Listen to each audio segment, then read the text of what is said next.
अब रुख करते हैं एंटरटेनमेंट की रंगारंग दुनिया का। दुनिया की सबसे बड़ी डकैती का अंजाम, मनी हीस्ट का आखिरी ट्रेलर जारी। दुनिया की सबसे बड़ी डकैती का आखिर क्या होगा अंजाम। नेटफ्लिक्स की मशहूर ज़माना वेब सीरीज़ मनी हीस्ट के 5वें और आखिरी सीज़न के दूसरे वॉल्यूम का ट्रेलर जारी कर दिया गया है।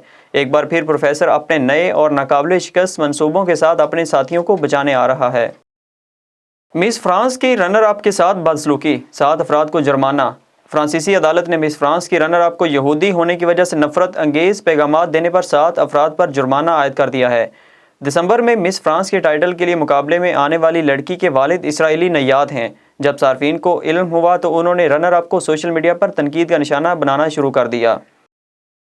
करिश्मा कपूर ने करीना कपूर के बेटे की तस्वीर शेयर कर दी। दुनिया भर समेत भारत में हिंदू बरादरी दिवाली का त्यौहार मना रहे हैं, जिसमें घरों को दियों से रोशन किया जा रहा है। यही त्यौहार बॉलीवुड के कपूर खानदान ने भी मनाया।